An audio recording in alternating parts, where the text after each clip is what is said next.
The following is an original production of AZPM News.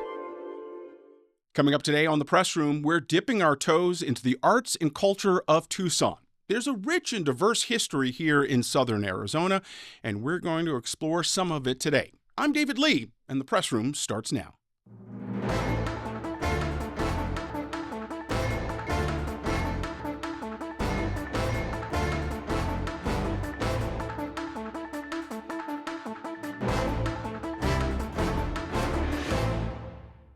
Welcome to the Press Room. I'm AZPM News Director David Lee, and with me today we have Kevin Larkin from Art State, Arizona, David Slutes, the director at Rosa, a fairly new music venue in Midtown, Kathy Burch from Arizona Daily Star, and Thatcher, Warrick, Hess from AZPM News. Thank you all for being with us. I want to talk a little bit first about arts and culture in and around Tucson. I know there's a lot to share about in terms of this community, especially for folks like me who are new, who need to know.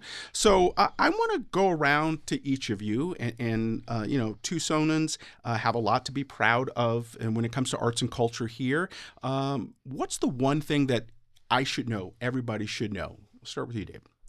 Well, I think Tucson is an unusually artful town and has a great wealth of artists, musicians that you don't find, percentage-wise, you don't find in cities larger than us. I think there's just that groundswell here that we have that's a natural part of our fabric of our society here. Kim?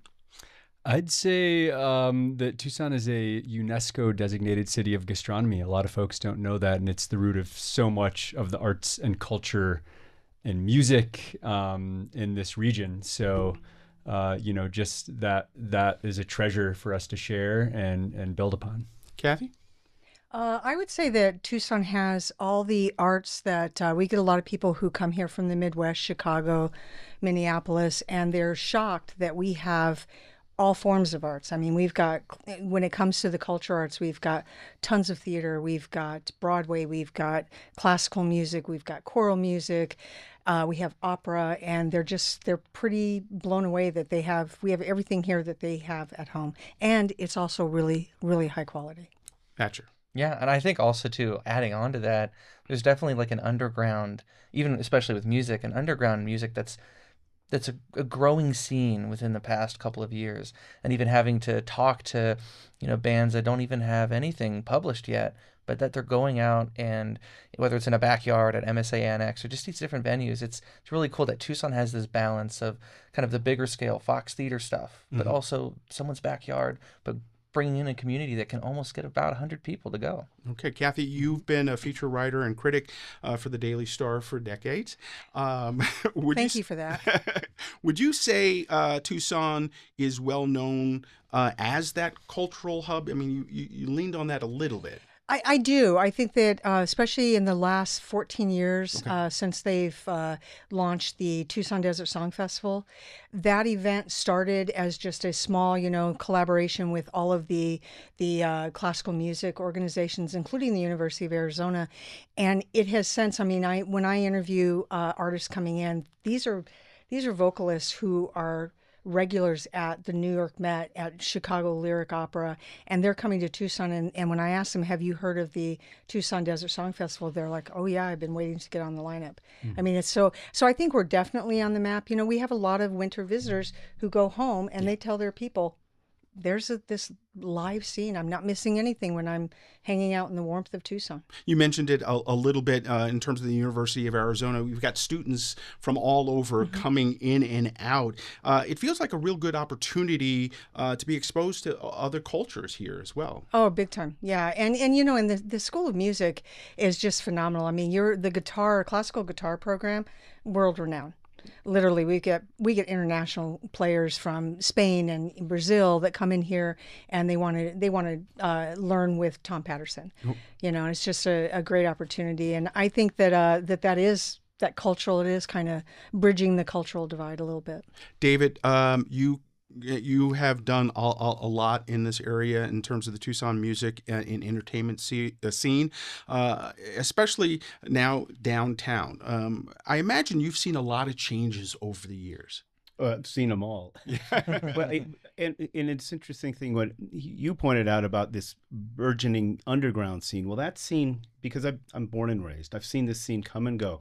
I'd say there was this very similar thing in the 80s that came up and grew up out of the house parties into the big venues, and these people became stars and got record deals and moved on and became including David. Well, we'll get into that. But there's a lot of that developed, and it's always had that richness in our community that you can start anywhere, and Tucson does that very well. The downtown music scene in particular, which I was part of for a very, very long time. My new venue is in Midtown, but we're very much associated with it. You went from really tough crowd, that downtown lofty weird thing you'd find in every big city, to now an entertainment district, which is now has the wonderful Rialto and the Fox and Hotel, many good venues down there, and it drives people to it. So you have a real entertainment district that we were pretending to have 30 years ago. Thatcher, you cover culture for AZPM.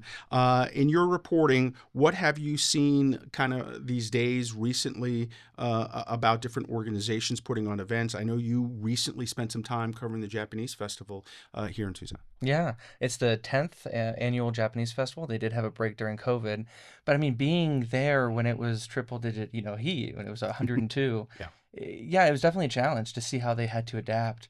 But it still showed that 2,000 people came, and the heat didn't stop them. And having them give out water and complimentary tea, I think still really brought that culture and didn't deter people to go. And I think that was just a really interesting experience to also see new performances that were never at the festival previous years.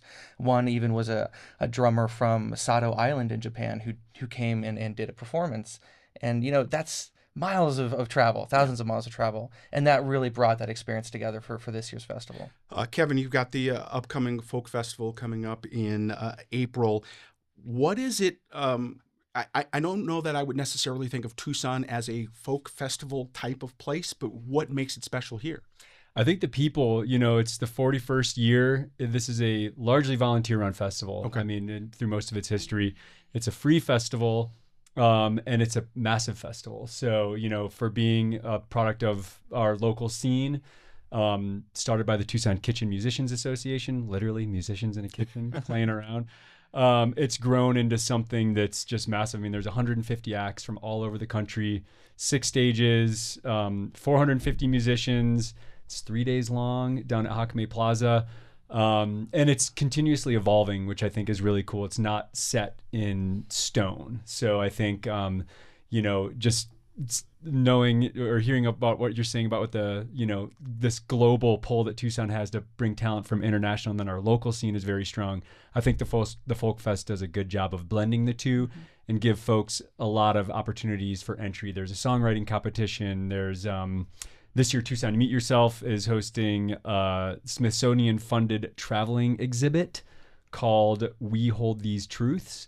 And we're also partnering with Agave Heritage Spirit of Sonora to do a festival night on Friday night. So I think that spirit of Tucson is reflected in the Folk Fest. So I think regardless of the type of music it is, it's a true community effort. Well, there is a lot going on in the world right now that's also impacting locally. The Iranian national soccer team was scheduled to train here for the World Cup. That's not happening. We had a Mexican baseball league team here in Tucson that actually didn't play a home game last year and are not coming back because of visa issues. So those are some of the kind of the sports things that are going on right now. But Thatcher, you did some reporting on some stuff that also affects different arts and culture. You did a piece on Carnival. And one of the concerns about that this year was some of the people maybe reticent for coming out and wanting to celebrate because of all of the ICE and immigration stuff that was going on. Tell us a little bit about that.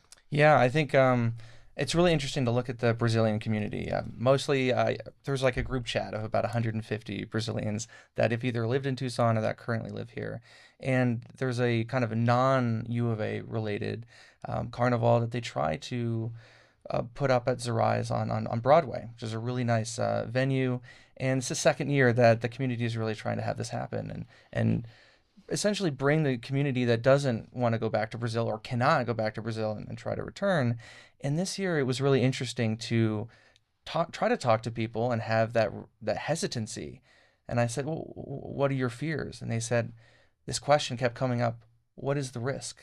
What do I have to essentially give up to go there and express myself? And those types of questions were not happening 5 years ago in Tucson. Kevin, are you seeing that kind of response from artists come and respond to what's happening in the world in their work as well? Absolutely. Yeah. I mean, now more than ever, it's, that creative expression is needed. So, I think, part of our role as, artists and facilitators in creating spaces for that art to exist and, and be amplified and not be, silent. So I think that's a very important conversation to have right now.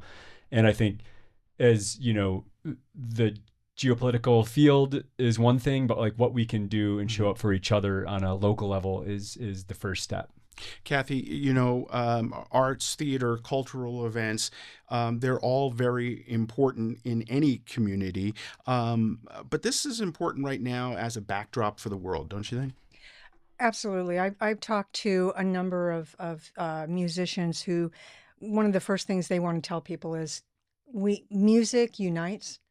And you have to, when you get together as a community and you perform together or you listen to music, it's the universal language. And at this time, we need this more than anything. There's an event happening at Dave's place at La Rosa on Sunday, and it's called Song Church. And it is a local singer-songwriter who, that is her whole philosophy is, I want to get people together and I want them to sing because there's so much going on in the world and so much perceived negative stuff going on in the world that this is an opportunity to walk through the doors and forget everything and just sing. Well, and that the whole thing came out about that. I mean, we decided these are things we needed, and Gabrielle Pietrangelo, who's leading this, is like, we need to start warmth and love and communion and all the things we're trying to do, because going back to the we've also had many Latin artists, especially coming out of California, who are very diffident about performing because of what's happened in California. They're afraid to go to the venue. If they feel okay, the audience then is thinking, are there going to be ICE agents waiting for us at the doors? And it's been a great conversation in our industry and how we protect the artists and guests coming to these shows. And it's a layer of complication that we've never even had before, and another impactful negative to the business of a very difficult business of the arts. So that's one critical thing we've been seeing right now. How are you having those conversations with those artists and ensuring that, it's okay to come here? Yeah. Well, the first thing we say is, so far Tucson's been pretty good. And I think a lot of it is there's an impression that Tucson is sort of a safe place right now.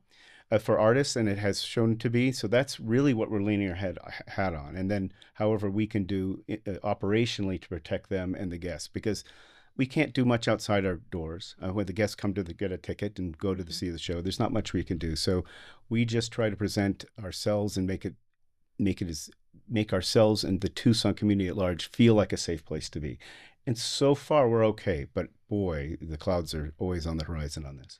To really understand, I think, arts and culture, you have to experience it. You have to go out and actually do some of it. And, a lot of folks in Southern Arizona have gone and seen what's happening here in Tucson and have really talked about it.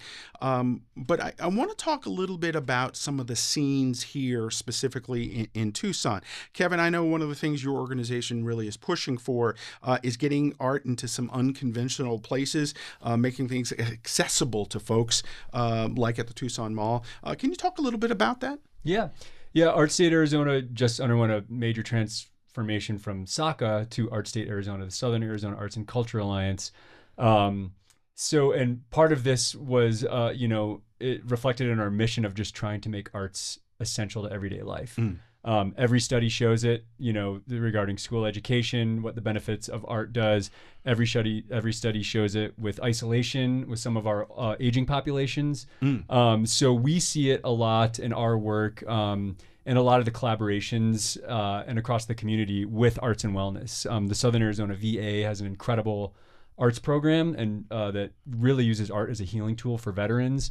We see it in the retirement communities and creative aging communities.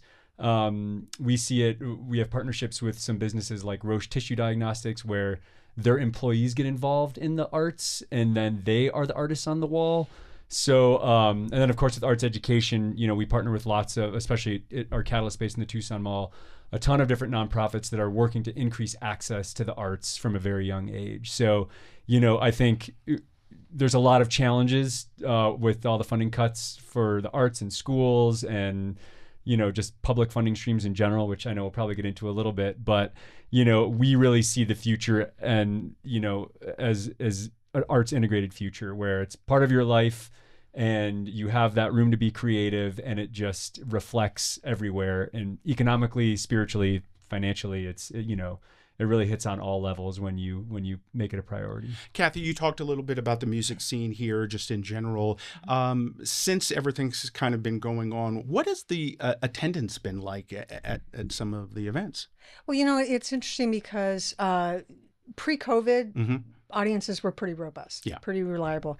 Then during COVID, and a lot of arts organizations switched to streaming. And so the challenge then became, once they got back post-COVID, how do you get those audiences back? Especially the older audiences, which are key to a lot of the cultural arts, the symphony and opera, and a lot of theater as well. When they can sit at home and they can pay the same amount of money and stream it, and they're not coming out because they're still a little reticent. But that being said, the audiences are starting to come back. We are seeing, we're seeing a lot of concerts, not necessarily selling out, but filling up.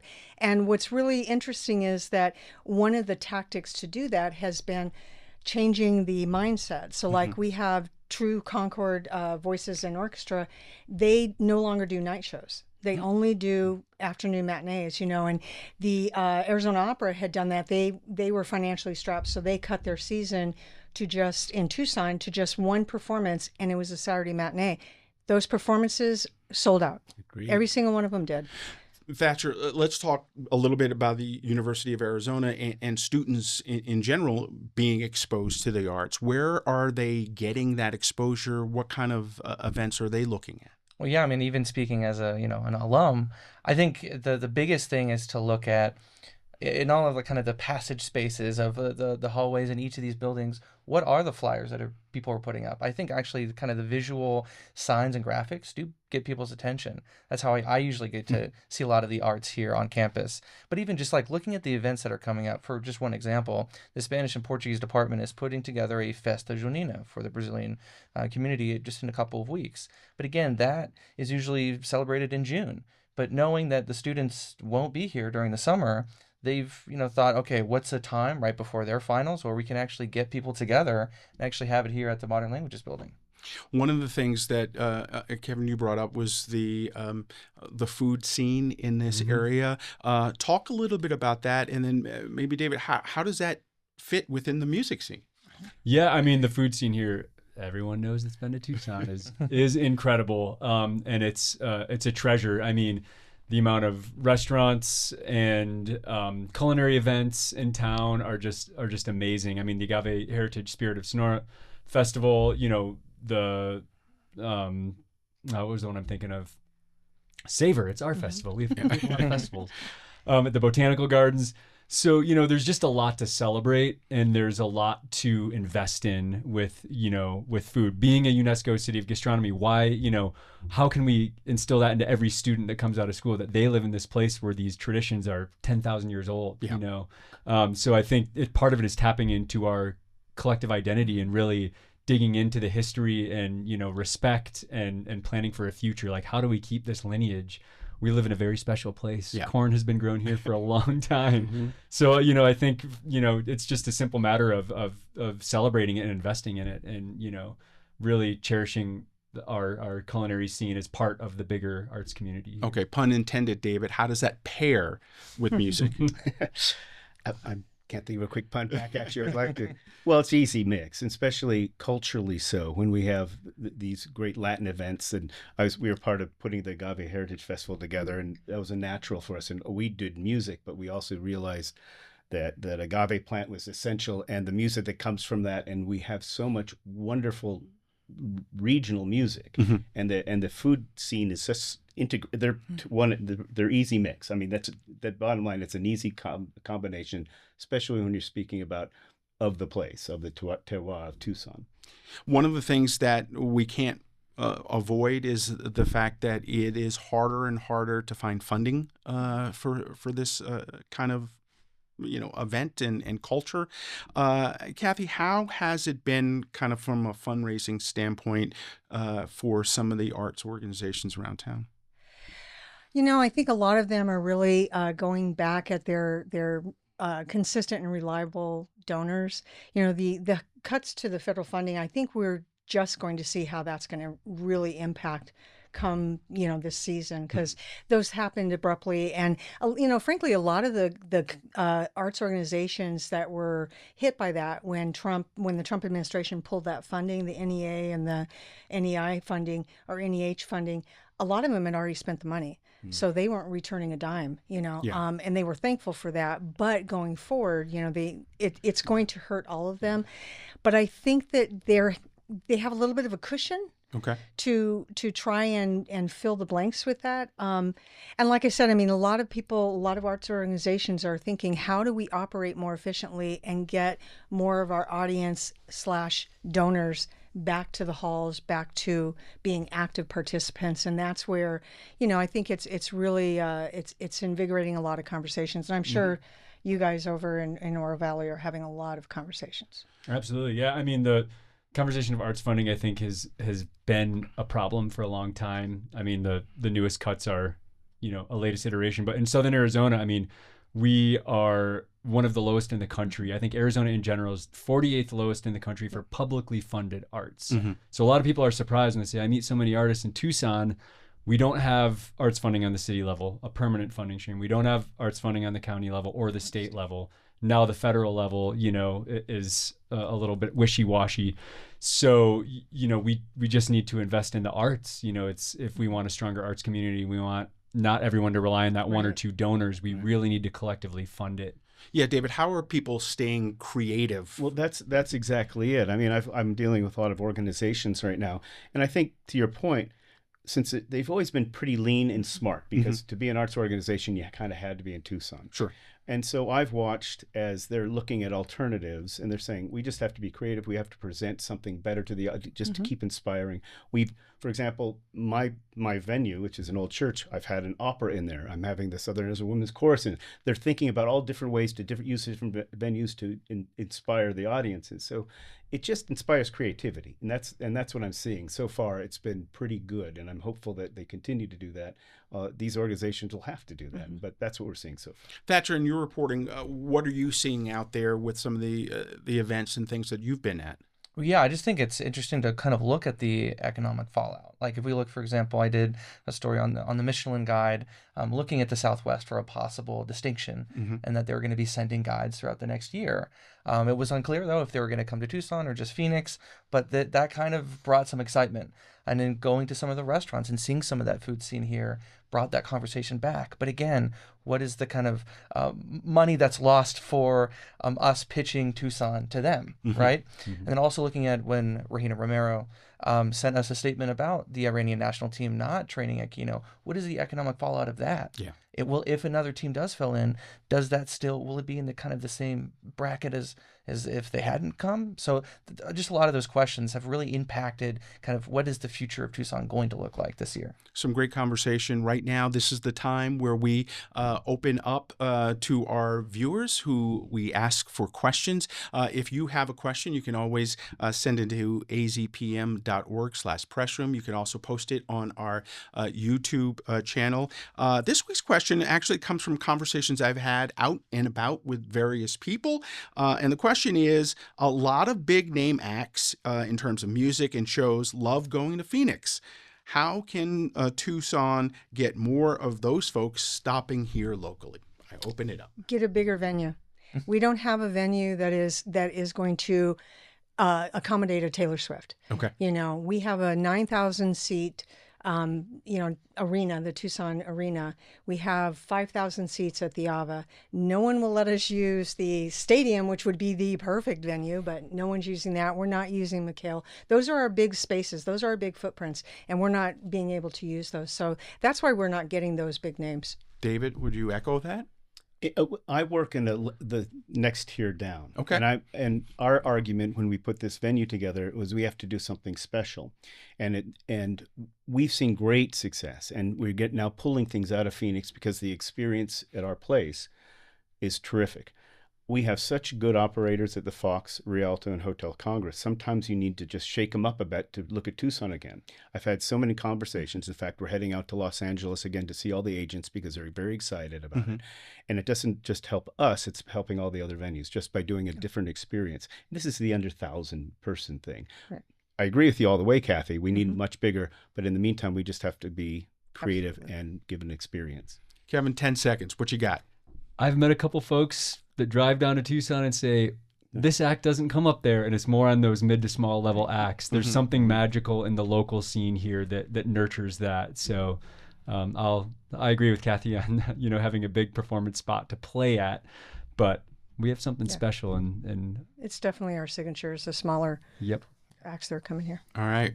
Kevin Larkin, David Slutes, Kathy Burch, AZPM's Thatcher, Warrick, Hess. Thank you all for having this conversation today. I really appreciate it. And thank you at home for listening and watching. I'm David Lee. This is The Press Room. We'll see you next week.